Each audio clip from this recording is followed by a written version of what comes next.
മലപ്പുറം വളാഞ്ചേരി വലിയ കുന്നിൽ നിയന്ത്രണം വിട്ട കാർ കടയിലേക്ക് പാഞ്ഞുകയറി വാഹനം ഓടിച്ച സ്ത്രീക്ക് നിസ്സാര പരിക്ക്. അപകടത്തിന്റെ CCTV ദൃശ്യം 24-ന് ലഭിച്ചു.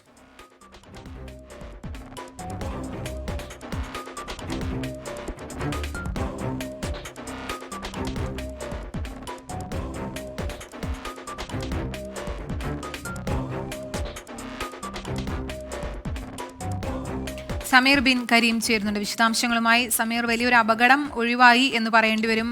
തിരക്കുള്ള ജംഗ്ഷനാണെന്ന് തോന്നുന്നു കണ്ടിട്ട്. വിവരങ്ങൾ എന്തൊക്കെയാണ് സമീർ? ഈ വളാഞ്ചേരി വലിയ കുന്നിൽ ഇന്ന് രാവിലെ 8:45 ഈ വാഹനം ഉണ്ടാകുന്നത്. പൂക്കാട്ടിരി ഭാഗത്തേക്ക് തിരിയുന്ന ഒരു കാർ ഒരു സ്കൂട്ടറിൽ ഇടിച്ചുകൊണ്ട് നിയന്ത്രണം വിട്ട് സമീപത്തെ കടയുടെ തിണ്ടിലും അതോടൊപ്പം തന്നെ അവിടെ പാർക്ക് ചെയ്തിരുന്ന സ്കൂട്ടറിലും ഇടിച്ച് മറിയുന്നതാണ് CCTV ദൃശ്യങ്ങളിലുള്ളത്. വാഹനം ഓടിച്ചിരുന്ന സ്ത്രീക്ക് നിസ്സാര പരിക്കോടുകൂടി രക്ഷപ്പെട്ടു എന്നുള്ളതാണ് ആശ്വാസകരമായ കാര്യം. ഇവർ നിലവിൽ വളാഞ്ചേരിക്ക് അടുത്തുള്ള ഒരു സ്വകാര്യ ആശുപത്രിയിൽ ചികിത്സ തേടിയിരിക്കുകയാണ്. ഏറെ ജനത്തിരക്കുള്ള ഒരു സമയമായിരുന്നു. അതുകൊണ്ട് തന്നെ ഈ ഭാഗത്ത് ആളുകളും അധികമായി തന്നെ ഉണ്ടായിരുന്നു. എന്നാൽ ആരെയും ഇടിക്കാതെ ഈ വാഹനം പാർക്ക് ചെയ്തിരുന്ന വാഹനത്തിൽ മറ്റും ഇടിച്ചു എന്നുള്ളതാണ് ഏറെ ശ്രദ്ധേയമായിട്ടുള്ള കാര്യം. 3 സ്കൂട്ടറുകൾക്ക് കണക്കെടുക്കുക കേടുപാടുകൾ സംഭവിച്ചത്. ഒന്ന്, സ്കൂട്ടറിൽ ഉണ്ടായിരുന്ന ആളുണ്ടായിരുന്ന സ്കൂട്ടറിൽ ആദ്യം ഇടിക്കുന്നു, പിന്നീട് അത് ഒരു കടയുടെ ഭാഗത്തേക്ക് പാഞ്ഞു കയറുന്നു. അങ്ങനെ ആ കടയുടെ അവിടെ നിർത്തിയിട്ടിരുന്ന 2 സ്കൂട്ടറിലും ഇടിച്ചാണ് ഈ വാഹനം ഒരു വശത്തേക്ക് മറയുന്ന ഒരു സാഹചര്യം ഉണ്ടായിരിക്കുന്നത്.